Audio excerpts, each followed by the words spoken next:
All right. Hi, everybody. So you've already seen this passage. You saw it earlier in this presentation. So this is the excerpt from The Other Paris by Mavis Gallant. Earlier in the presentation, I already asked you to read this over for your initial reading, just to build comprehension, asked you some comprehension-like questions. And then we talked about and gave you some reminders and gave you a video to watch from the College Board of what that close reading should really look like.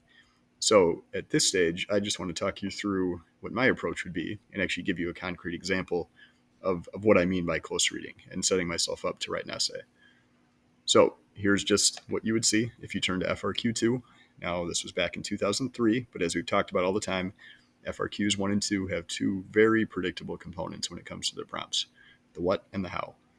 So once I've done my first reading, which you guys have already done, all my goal was to establish key facts, comprehend as much as I could as I read through it.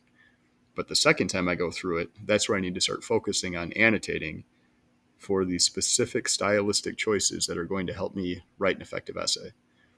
To do that, I need to make sure I start with a thesis statement that both lends direction to my essay and that clearly answers the prompt. So let's break apart the prompt. We should find a what and a how, like we've talked about. So this part in a well-written essay, that's our cue that the prompt is starting.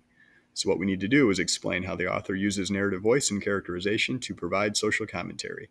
If I break this apart, the what is social commentary. That's what my essay needs to focus on. The how, well, in terms of style, I need to focus on narrative voice and characterization techniques.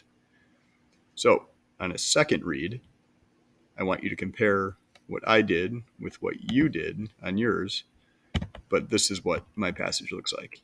Now, it's not perfect, it's not pretty, it's not the most beautiful thing in the world, but we're replicating a time situation, so it's not going to be. But what I'm trying to do is give myself an abundance of ideas that are going to help me answer the prompt and focus on stylistic choices and not just summary. All right, this is posted on our Canvas course page under our most recent module, so this is there for you to compare yours with and just see if we had any different ideas or similar ones, or we'll discuss this tomorrow in class.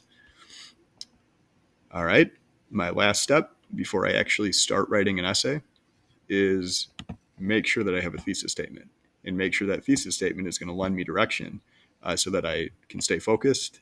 And then my annotations should help lead to body paragraphs that are going to help me support this thesis statement. So here's mine. Tomorrow in class, we're going to compare thesis statement drafts that you have written with the one that I have, and we'll talk about where we'd go from here.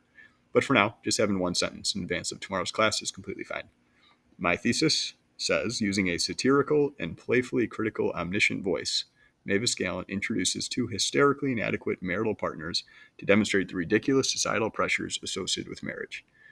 I labeled mine, not a bad idea for you to do too, to make sure I took apart the prompt and that I'm addressing each of those parts. So the narrative voice, I'm making sure to call it satirical. In terms of characterization, I'm calling Carol and Howard hysterically inadequate marital partners. And what's that social commentary that this whole situation is portraying? It's the ridiculous societal pressures associated with marriage, that people get pressured into marrying when they might not quite be ready. So my thesis statement addresses all the parts that the prompt is asked. I feel ready to write.